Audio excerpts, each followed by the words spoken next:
We start with breaking news this evening, an incident at a park in Maple Heights. There is a heavy police presence there right now.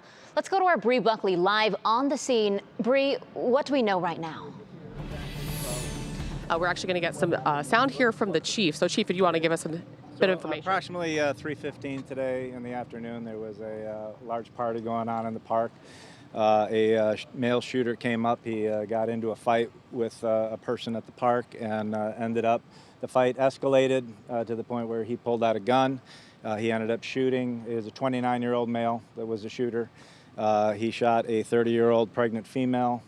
She unfortunately died, as well as the baby. He also shot a 31-year-old male who also died, and then there was a 13-year-old juvenile who also was hit with gunfire, but it was just a grazed wound, and the 13-year-old thankfully will be fine. As the shooter attempted to flee the area, obviously it was pretty chaotic with all the barbecue goers and lots of people here, but our police officers were able to apprehend the shooter as he was fleeing the scene, so the shooter is in custody.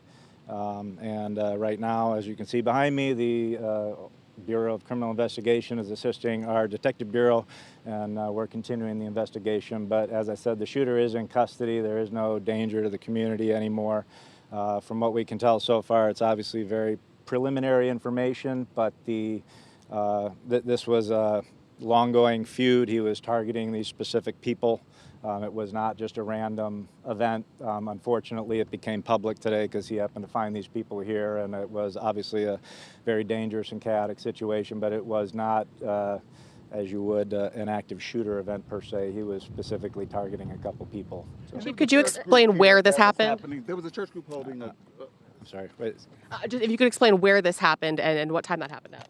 Oh, well, there was a large party going on in the first pavilion down there that you can see down the way.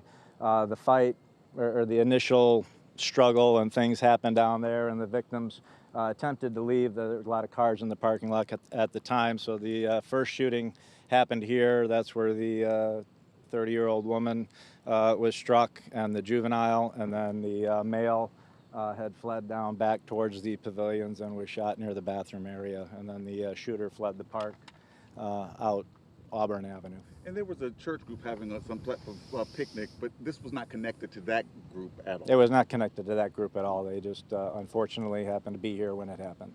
Do you have any idea what the shooter's motive was in this?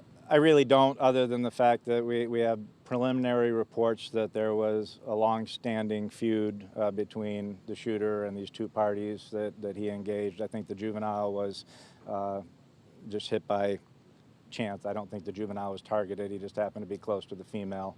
But yeah, I think there are some family relations in the group, but we'll get more on that later. I don't want to give out too much right now because we don't have all the details. And the 31-year-old's condition?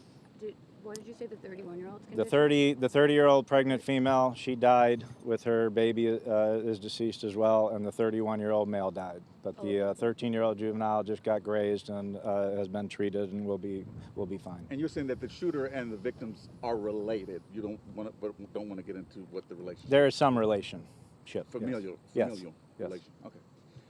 Were officers already in the scene? You seem to get it really quick. We have quick response time. We pride ourselves on that, and the officers did a great job with a very chaotic scene. Obviously, there was a lot of people running around, fleeing, trying to get away because it was dangerous and scary.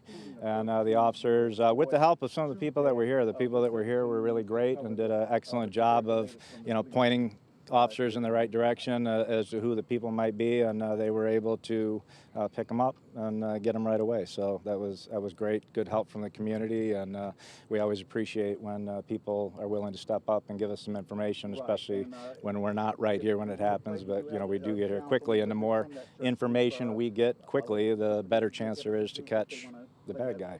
So. Thank you so much.